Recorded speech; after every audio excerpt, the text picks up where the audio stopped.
rappelle, juillet dernier, la victoire de Jonas Vingegaard sur la 16e étape du Tour d'Espagne. Le Danois se rapproche de son coéquipier Sepp Kuss au général. Voilà pour l'Actu Sport ce matin. Très belle journée à vous.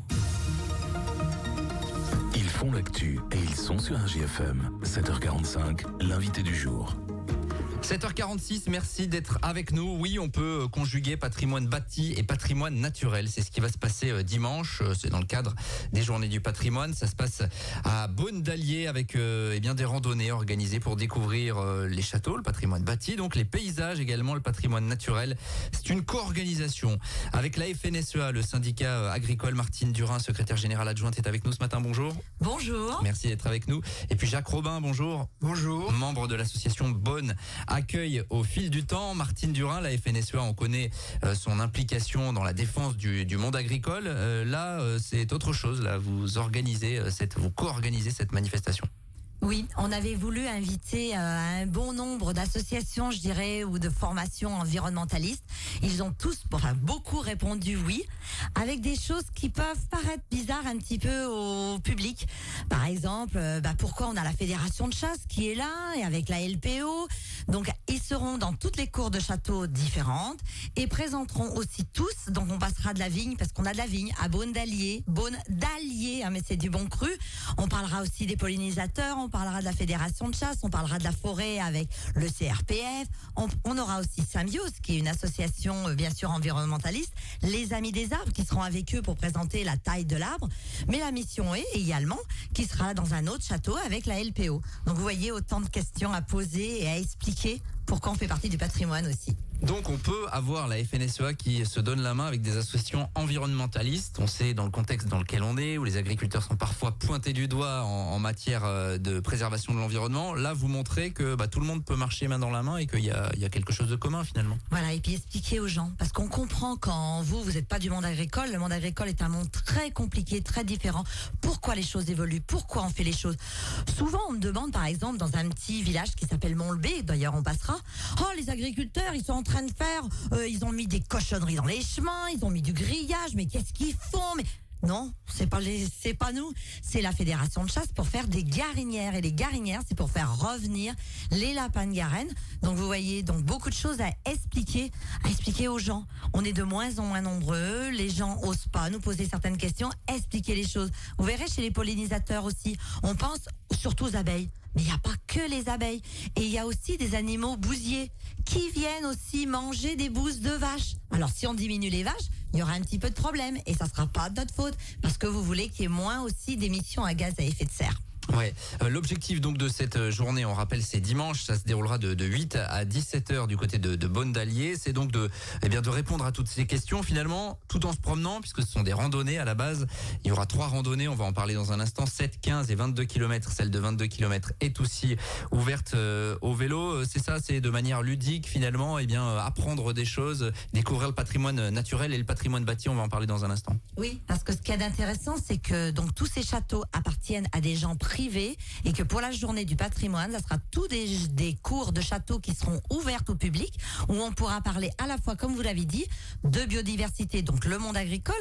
Et puis il faut pas oublier qu'on fait partie aussi du patrimoine.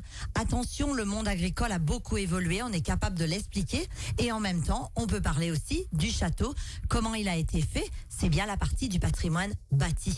Et c'est là que je me tourne vers Jacques Robin de l'association Beaune Accueil au fil du temps. Il y aura donc 6 châteaux ou maisons de maîtres qui ouvriront les portes de leur cours, où il y aura également des producteurs qui seront présents lors de cette journée. Pourquoi déjà il y a autant de maisons de maîtres ou de châteaux à Beaune d'Allier?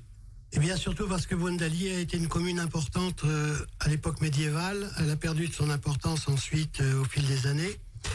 Et il y avait effectivement beaucoup de châteaux dont certains avaient droit de justice, de haute justice, selon l'expression, c'est-à-dire la justice qui avait droit de vie ou de mort sur les citoyens. Il y a même un site dans la commune de Beaune où il y avait des fourches patibulaires. Bon, d'après les historiens, il n'aurait peut-être pas beaucoup servi parce qu'il y avait peut-être pas beaucoup de délinquants. Ce serait peut-être la raison. Enfin, il y a aussi des maisons anciennes, des maisons de maîtres. Il y a notamment le prieuré dans le bourg de Beaune. Là, c'est un ancien établissement, donc comme son nom l'indique, un prieuré où il y avait un prieur et des moines, des prêtres communalistes. Il y a d'autres aussi bâtiments comme le château de Villars, qui est un château très ancien, avec une forme de donjon. Le château de Salbrune aussi, qui est très ancien. Certains châteaux conservent des restes d'époque médiévale, proprement dite, et d'autres, mais à côté, certains ont été reconstruits à une période plus récente en remploi de ces anciens châteaux forts qui étaient un peu en ruine. C'est quoi? C'est la situation géographique de Beaune d'Allier qui fait qu'il y avait l'importance de Beaune, elle s'explique aussi parce que Beaune était sur la limite entre le Bourbonnais et l'Auvergne, dans l'ancienne France. Et il y avait une particularité, c'est que le Bourbonnais était un pays de grande gabelle, et alors que l'Auvergne était un pays le terme m'échappe, mais tout simplement c'est que en Bourbonnais, l'impôt sur le sel était très important, considérable, alors qu'il était très faible en Auvergne. Et d'où une activité de faussonniers, de contrebande. Alors, qui dit contrebande dit gabelou pour les surveiller, pour essayer de neutraliser les contrebandiers.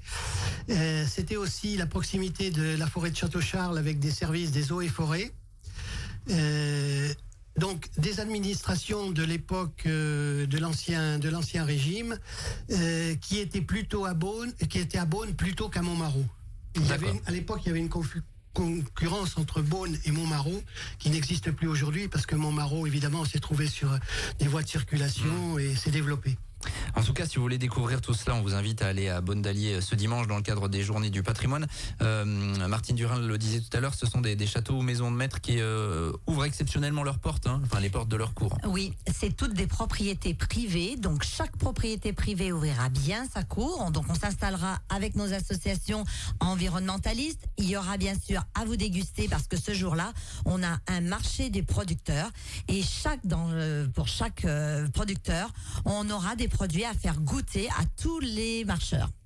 Il y aura beaucoup de producteurs qui ont répondu présent, qui viennent faire découvrir leurs produits. Oui, on en a 12 aujourd'hui. D'accord, vraiment producteurs locaux. Oui, producteurs locaux, parce que vous allez passer à côté ou des chemins, vous allez voir où ils sont, donc sur la Pérouse, sur l'Auroute Beaune, même donc quelqu'un qui va venir faire du pain. Donc autour de nous, ça sera vraiment des fromages, etc., des gens qui sont à côté de la randonnée. Sur les randonnées, donc il y a 3 circuits, 7 km plutôt familial, 15 km, 22 pour les plus sportifs que l'on peut faire à vélo, ou donc c'est un circuit où on va à chaque fois aller dans les châteaux ou... Alors, vous verrez pas tous les châteaux, le 22 en vélo, oui, mais forcément que vous comprenez bien que c'est 7 km, on peut pas voir tous les châteaux. Beaune d'Allier est une très grande commune. Par contre, le 7 km, vous allez vous rendre compte, vous allez voir 4 monuments, quoi. C'est très important. C'est l'occasion, Jacques Robin, de montrer la richesse du patrimoine de Beaune d'Allier. C'est vrai que c'est moins un axe, moins sur les axes de communication. On pense plus à Montmarault dans le secteur, mais c'est une belle occasion pour vous là cette journée. Oui, c'est une belle occasion et on peut ajouter justement le fait que depuis quelques années, enfin depuis un certain nombre d'années, l'association Bon Accueil au fil du temps a installé le long de ses parcours pédestres des petits panneaux en lave émaillé qui retracent sur chaque site l'origine du site, l'histoire, l'originalité, ce qu'on peut dire. Et c'est ces panneaux que les piétons, les randonneurs vont pouvoir lire, se documenter, observer au fil de leur marche.